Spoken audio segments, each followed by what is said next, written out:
Thank you very much, Tito. What I want to do is do what Tito told me to do.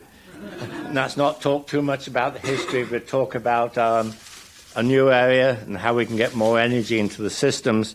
So I'm going to talk about how we can get more than one electron per redox center into the cathode systems. And I'm going to be the first, I guess, guinea pig to see if I can mess this up. Yeah, it does work. So this is the old material. Old meaning it's already commercialized. Lots of engineering on it, not so much research anymore. And I'll discuss this one, which is a newer material, and I'll get into details later. But first, I want to thank those who have supported me from this city for the last, 30-odd years in academia. And here is Basic Energy Sciences, and I think Craig Henderson's in the audience. Thank you very much, Craig. And then EERE and Tiandong, I've had funding from these folks since 1993. So they're being very supportive of this area, despite all the ups and downs. So just in case there's anybody who doesn't know what a lithium-ion battery is, I thought I'd better put it on a same level for everyone. Lithium-ion batteries technology came out of the 70s. Nothing has changed, I think, since then, except some of the components. So all one is doing is shuffling lithium ions from one electrode to the other one. The voltage is the difference in free energy of formation of this compound versus that one. And these compounds have changed. I'm not going to talk about what's in the middle here. That's the electrolyte where a lot of the challenges are and all the various surface films formed in here. But I will talk about this original compound several times because it is unique and it's allowing some of the chemistry to go forward. In case I forget at the end, I want to emphasize to all the younger folks in the audience and some of our senior colleagues, please stop the hype and let's have more understanding. And the real facts, this field is getting severely damaged by overhype. Okay. So, little history, how have the components changed? Back in 1972, everybody's using lithium electrodes, pure lithium or pure sodium, and TiS2. Through the years, Exxon, in fact, went to aluminum. You probably all heard that lithium tends to burn and do nasty things. So we switched to lithium-ion batteries, aluminum. Then the big breakthrough was carbon, which came out of a number of places. And now it's been tin or silicon. And a lot of the efforts today are back to lithium because you can get much higher energy density. On the cathode side, we started with TiS2. This is this layered structure, and I'll talk more about that in a few minutes. Then John Goodenough went to cobalt oxide, still the same structure. Then all these variants where we just switch out some of the cobalt for manganese, nickel, aluminum, and so on. And then we have these tunnel structures. Again, these are from John. And I'll talk in a few minutes about lithium vanadium phosphate, and we'll talk about two lithiums and sodiums in these materials. So the field keeps changing a little bit, but this is now almost 50 years. There hasn't been many variants here. And if you look at the cathode, these are all layered compounds until this one came out, and then this one. So again, very few actual compounds in almost 50 years. So let me just go through some of the status here so you can see where lithium-ion is. I don't want to go into the economics of this, but for those in the field know that the cost of lithium-ion has dropped by 2 orders of magnitude in the last 10 years. So I've already described this. We described this. There's some interest in materials other than lithium as the anode, titanium oxides and niobium oxides. This allows very high current systems and allows basically the current lead-acid battery to be replaced by lithium-ion, and these are stable enough to go into the hood of the car or in your boat. But let's look at what's happened in the last 50 years. Grid battery storage, 5 years ago it was all lead-acid NiCad. It's now somewhere between 92 to 94% of all grid storage is lithium-ion. Okay.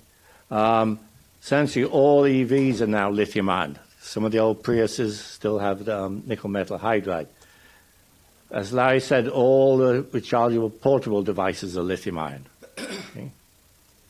And of these, the dominant cathode today is this NMC, which is nickel, manganese, cobalt, a bit of aluminum thrown in there.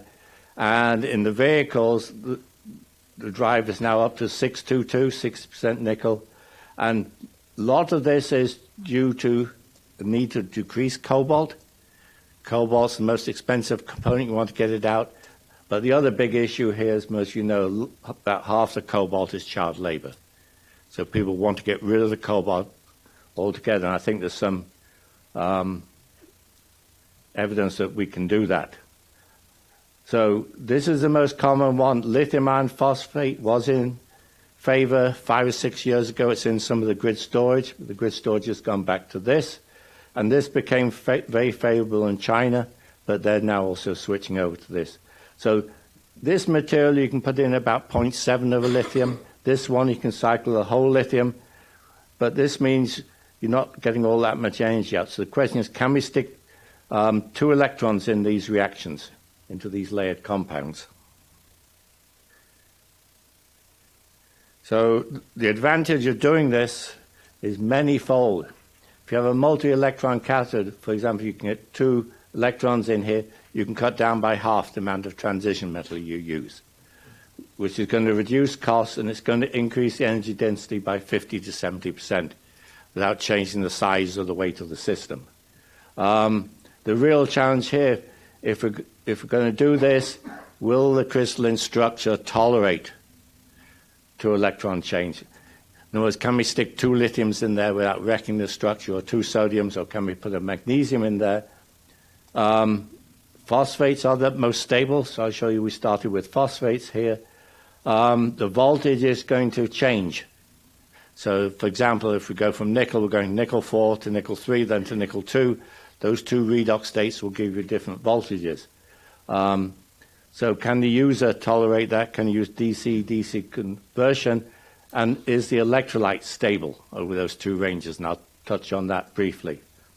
So when we start building these batteries, if we want to get 2 electrons in, I'm not going to talk about 3 electrons, 2's enough for the present time. We can think of putting 2 lithiums in there, or 2 sodiums, or we can think of putting 1 magnesium, 1 calcium, or 1 zinc in there. So we've got many options. On the cathode side, if you look at redox active options, you can talk about vanadium going from 5 to 3, nickel 4 to 2, manganese 4 to 2, or even iron 4 to 2. And on the anionic side, you can talk about oxides, phosphates, sulfides, and fluorides. And I'll talk again about 1 or 2 of those in a minute. So, no, there's some evidence that we can do that. Way back in the 70s, we at Exxon looked at everything that had sulfur or selenium in it, very few that had oxygen in it. And we found straight away that vanadium diselenide, you can get 1 lithium in here at 2 volts and a second lithium in at about 1.5 volts. So this was feasible. Clearly, this voltage is a bit low. Mike Thackeray and his colleagues at Argonne shown the layered oxide. By doping this, I think, with a bit of titanium, they can get 1 lithium in here, then the second one in down here. Clearly, this one's not of much interest. It's far too low. But this shows, in principle, one can get 2 lithiums in and out. And back about 10, 12 years ago, we showed with this vanadium phosphate, you get 1 lithium in at 4 volts and another one in at 3 volts. And issue at that time, we worked on it. Our funding agency says, vanadium, that's toxic, isn't it? You should stop working on it. Then about 8 years later, it came back, why aren't you working on vanadium? So we go through those cycles. And people grumble about vanadium. Vanadium is the 4th most abundant transition metal. So there's plenty of it around, far more than nickel or copper and those materials. So let's just look at this material. Obviously, I wouldn't be talking about it unless it was successful. So as most of you know, in this city, the White House puts out an annual report of all the great scientific accomplishments.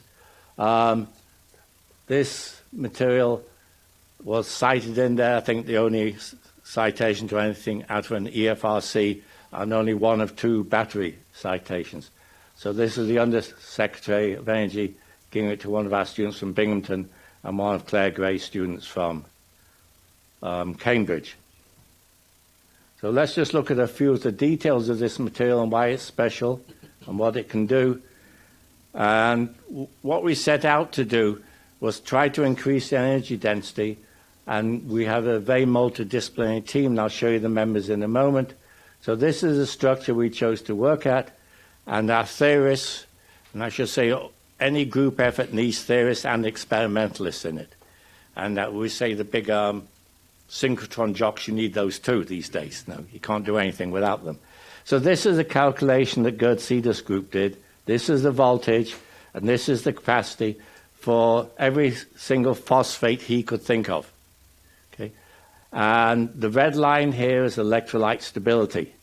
If you go above this, your electrolyte's going to fall apart. So the interesting compounds like iron is up here. You can't access it. The goal was to get somewhere over 800 watt-hours per kilogram, and you can see none of the phosphates do that by themselves. But if you get, for example, this vanadium on here, 5 to 4 and 4 to 3, add these two together, you get over here. And this is what was driving the incentive in this. So we looked at vanadium, said we looked at iron, we looked at manganese. Iron and manganese, you can get one in here, but the other redox center is up here, so they're not viable. So let's just see how we made this material. Fairly simple method. We make lots of these materials. We do a lot of hydrothermal, solvothermal. And when you do things industrially, you want to do them in an economic manner. These reactions, this is the waste heat from a refinery or the chemical plant. So this is free. So it's free energy here. By reacting these chloride and phosphorus pentoxide, you get this nice tunnel structure, hydrogen VOPO4. If we heat this, we can get the desired empty compound. And as this is an electrochemical audience, you can also put this as an electrode and electrochemical cell, then pump out the protons out of this structure at room temperature, which shows you these protons are very mobile. So we can make the pure material that same way. And we don't do everything electrochemically. There's sometimes advantages both in speed and I would say in purity. If you build an electrochemical cell, you've got to have binders, carbon conductors. So we tend to go back to an old method. This is back to 1974, 75 at Exxon, where we had groups of researchers, 5 or 6 people in a group, all with different backgrounds. So we didn't really have an electrochemist in those days. I think we self-taught ourselves. But we had the physicists, material scientists, organic chemists. And our organic chemist said, well, you can do all your lithium reactions just by using something like butyl lithium. In the early days, people used things like lithium naphthalide, dark black solutions. You couldn't see what was happening. With this, it's perfectly clear solution. The byproduct is normally octane. Comes out of it. So you get pure products, no, I say, side reactions. You can see this, and my colleague Russ Chianelli, when we're doing this on TIS2, did this in an optical cell, and he could watch the reaction front move through single crystals. So we tend to do this when we want to get very pure material, so then we can do Rietveld refinements on these materials and show we've got the product we want. And what was very encouraging when we made this compound is we put 2 lithiums in, and there was only an 8.5% volume increase. So this said there's a good chance we can do this without breaking up the lattice. And I don't want to give the impression this worked fine the first time through. It didn't. We made many materials. Our physicist friends analyzed them, put them in the synchrotrons, and showed we had very poor rate characteristics. But in the end, we made this material by the technique I just showed you, 100, 200 nanometer cuboid particles, very homogeneous throughout. And when we cycle this material, you can see just as one would expect, 5 plus to 4 plus plateau about 4 volts, then 4 plus to 3 plus is about 2.5 volts. And you can see we're getting quite a lot of lithium ordering in this. And if we do a cyclic vatamogram, there's very sharp peaks at each one of these places. I think the key here, if you look closely, the black line is the first cycle, so you can see it's here and here. The purple is the 50th, this is working better after the 50th cycle than after the first cycle. So this was very good proof of principle that we could, in fact, put 2 lithiums into a lattice and it did not destroy the lattice. So that was said, we're on the right track. We can do multi-electron systems and they should be viable. But nothing is as simple as that. There's always snags of one sort or another. So if you actually look at the kinetics, the reaction mechanisms, and one key thing we've done all these materials, how do the lithiums react in there? What are the phases formed?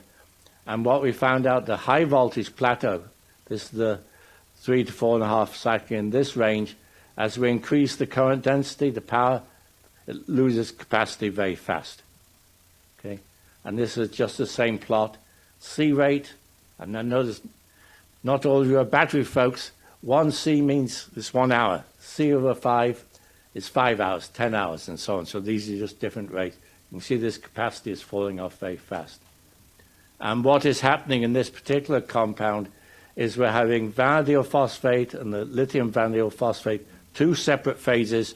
So we have to nucleate a new phase and then grow it. Okay? And this is just like we showed earlier in lithium iron phosphate. In this case, we're able to slightly change it by doping it, but with a few percent of another element, in this case put vanadium in here, change the phase diagram, and made this a single-phase reaction. And I should emphasize in this compound, this is an electronic insulator. This one isn't quite so bad. So even if you have an electronic insulator, it can have high rates of reaction. In direct contrast now, the lower voltage regime, this is one's about 2.5 volts, this is this one. So to study this, we have to put 1 lithium in, then we cycle it back and forth across here, then here. You can now see we go from a C rate to a C over 50 rate. The capacity is exactly the same. So this low voltage regime, this is very, very high rate material. And what we have here is single phase reaction, continuous lithium content over the whole range. So it's clearly this is what we need if we want to get high rate materials and not have the material damaged. And you can see this is the capacity cycle number. It's almost the same across here. The smart ones in here and the organic chemists will notice, Stan, you've got a problem in here. Vanadium phosphates are used as oxidation catalysts in the chemical business. What we're doing here is oxidizing part of our solvent, not damaging the vanadium phosphate at all. So we had to find different electrolytes to make this work. And this is an area that has been totally neglected in the entire battery field. The electrolyte hasn't changed in the last 40 years. So it's still giving us problems, and that's what the causes of the fires are. So we need to work more on the electrolyte. So on this part, we've shown we can get 2 lithium ions in here. We've got rate issues in here. What is interesting about this compound, there's at least 7 different phases of it, different structures, depending on how you make it.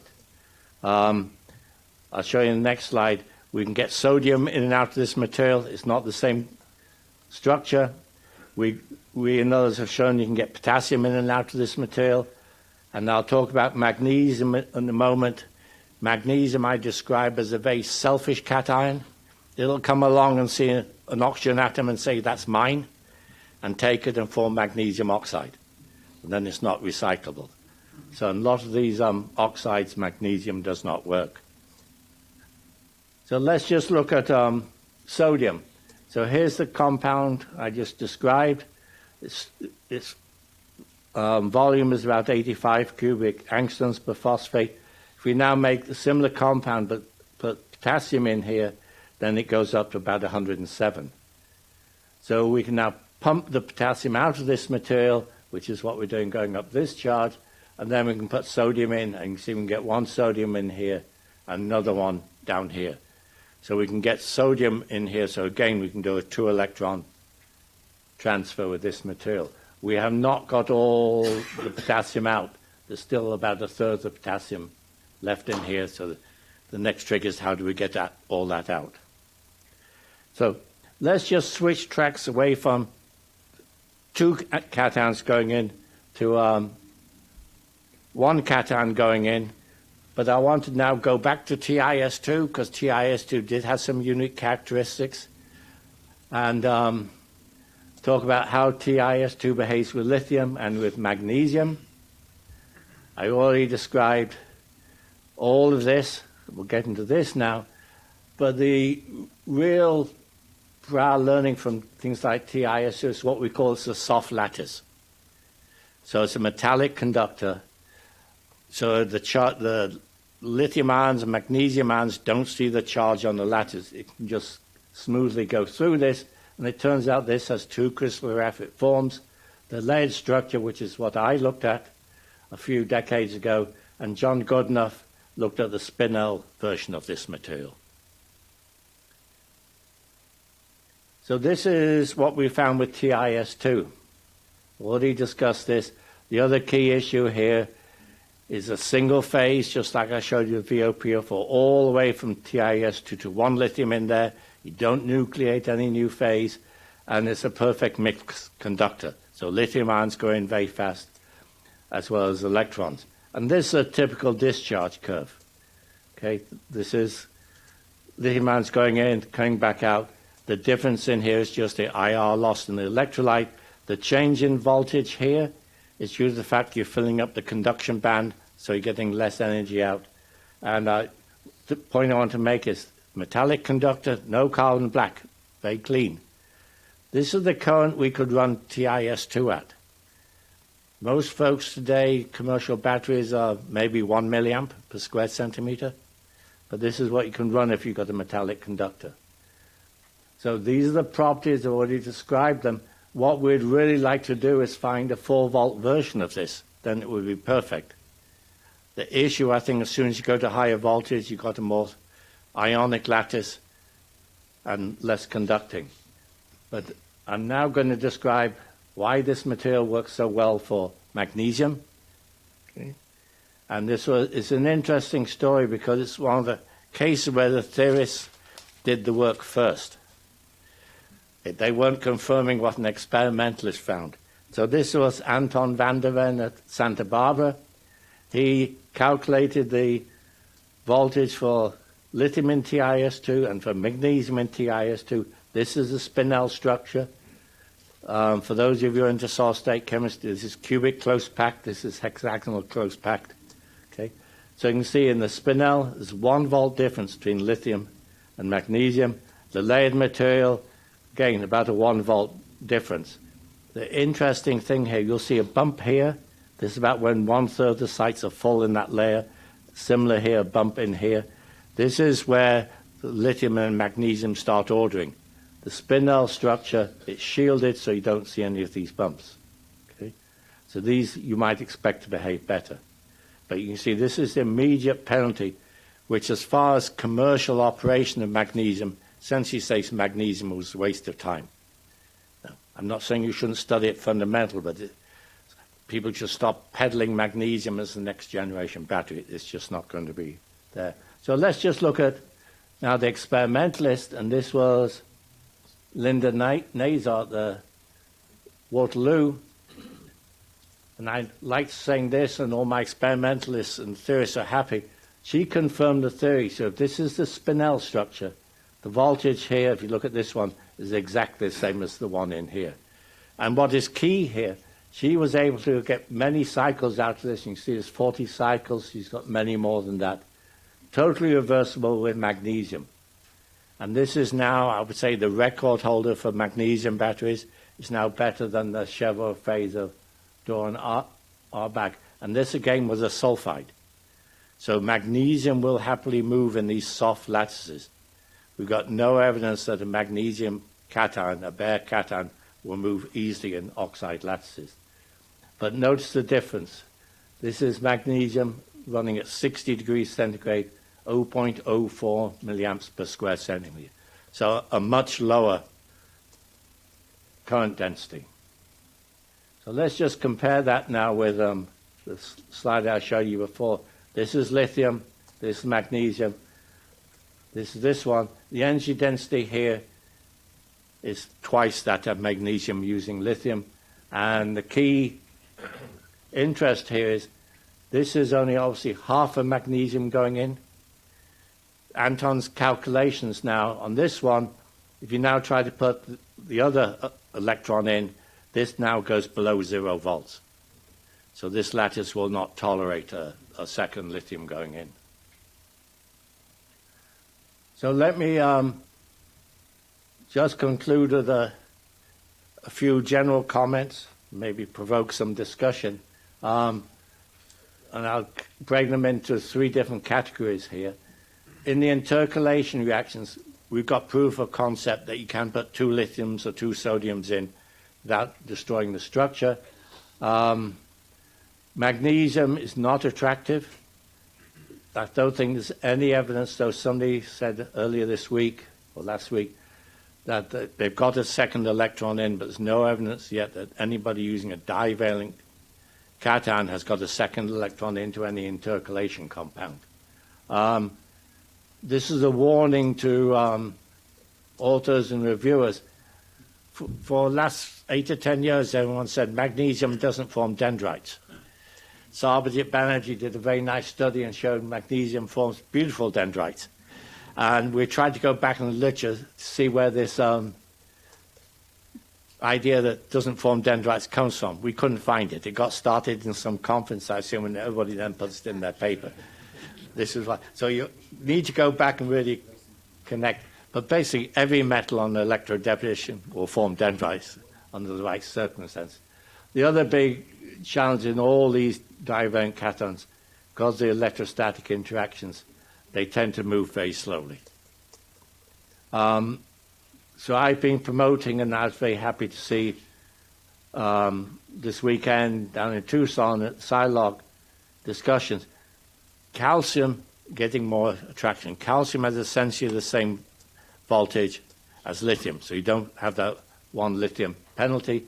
It's also a larger cation, so it should diffuse faster, but there isn't a good electrolyte, there isn't a good anode, and it's not clear how you plate calcium. So it's a really good challenge for the electrochemist there. Okay, so this is, I think, a good way to go. The other way, I only really talked about intercalation reactions. That's where we retain the crystal structure. If you do conversion reactions, almost all of these are multi-electrons. So if we in our EFRC, about 5 years ago, looked at these with lithium with iron fluorides, copper fluorides. These all react very well. Some of them are reversible, but there's a huge polarization between discharge and charge due to a different reaction mechanism. So it's not clear this is going to really work. And what was interesting, we had this electrochemistry award meeting in Germany last week. The auto industry and others have almost lost total interest in lithium sulfur. I'm not quite sure why, because in my mind that looks like the next promising material, but almost no interest. Anybody who knows me knows that I'm not a believer in lithium oxygen. There's no economic or technology incentive for it, and it's going to be a nightmare in any vehicle applications. And for metal organics, I'm going to use this to leave that to Tito to discuss. He's an expert there. At the bottom I put his solid-state batteries, a tremendous amount of interest there. They're clearly safer than organic-based systems. We should be able to get lithium and sodium in these very readily. I'm very skeptical whether you're going to get magnesium or calcium or other divalent cations diffusing through a solid electrolyte easily. And I know we've got some of our funders in the audience here. We desperately need folks to study fundamental properties. They're not, thermodynamic properties aren't known in most of these materials. Transport properties aren't known. How fast do lithium, sodium, and magnesium ions move? And we need theories to actually predict structures that will allow fast diffusion of various cations in them. And we need comparative studies rather than saying, I've got the next great battery. How well does magnesium diffuse versus calcium versus zinc? So we get a comparative assessment there. And I'll stop there and I'll open for any questions. Thank you.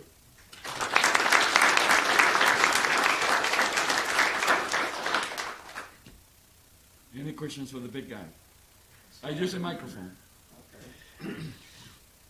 You're on the record that way. I'm on the record now. Stan, on the solid-state batteries, obviously an interest of mine, you mentioned the issue about magnesium and calcium. But with lithium, if you went back to the plot you had from Gerd's work, you cut off the high voltage stuff because electrolytes, liquid, are not stable. But because solid-state are, they would enable the higher voltage cathodes that you can't do with liquid electrolytes. Yes.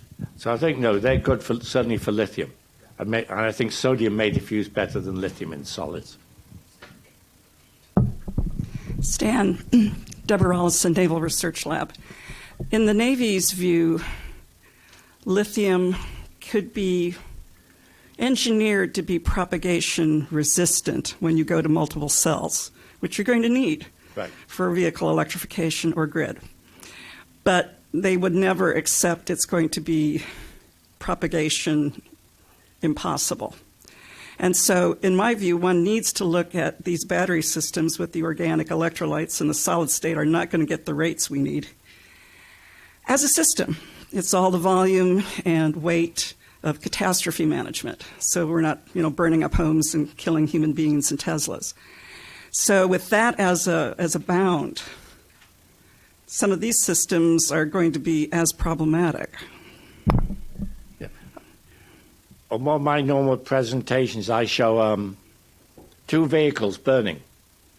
One's a Nissan sports car, $120,000, and the other one's a Tesla burning. They burn just as well. The flame color's the same. And one's in people forget gasoline.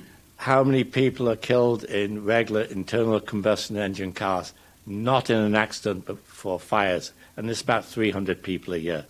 So batteries are no less safe than gasoline. So but I think one will have to think of it as a system, so that that decrements the milliamp hours per metric that we like to quote for a single cell. And once we start talking about having distributed power linked to solar or wind, then we really do have to ensure your micro power grid isn't going to burn up your house. Yeah, I don't disagree, and you build safe systems, they all work well. I didn't show a battery here, still working on my desk, built 40-odd years ago, lithium-ion battery, well built, they will last forever.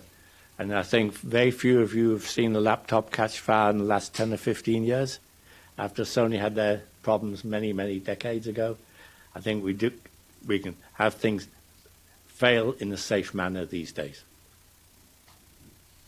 Not convinced. Okay, let's move on.